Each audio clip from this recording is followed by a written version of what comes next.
عن أبي هريرة رضي الله تعالى عنه قال جاء رجل إلى رسول الله صلى الله تعالى عليه وسلم فقال يا رسول الله صلى الله تعالى عليه وسلم من أحق بحسن صحابتي قال أمك قال ثم من قال أمك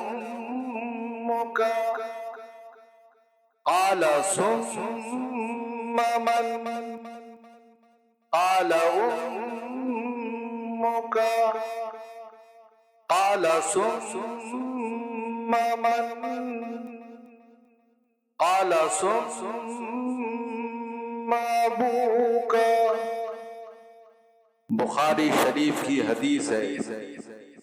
حضرت ابو ہریرہ رضی اللہ تعالی عنہ سے روایت ہے کہ ایک شخص حضور اقدس نبی محترم صلی اللہ تعالی علیہ وسلم کی خدمت میں حاضر ہو کر دریافت کیا میرے حسن سلوک کا سب سے زیادہ مستحق کون ہے؟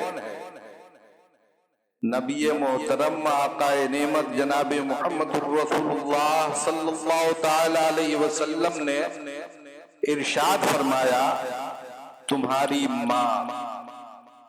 اس نے پوچھا پھر کون؟ آقا نعمت جناب محمد رسول اللہ صلی اللہ تعالی علیہ وسلم نے ارشاد فرمایا تمہاری ماں. اس نے پوچھا پھر کون؟ آقا نعمت جناب محمد رسول اللہ صلی اللہ تعالی علیہ وسلم نے ارشاد فرمایا تمہاری ماں. اس نے پوچھا پھر کون؟ آقا نعمت جناب محمد رسول اللہ صلی اللہ تعالی علیہ وسلم نے ارشاد فرمایا پھر تمہارا باپ.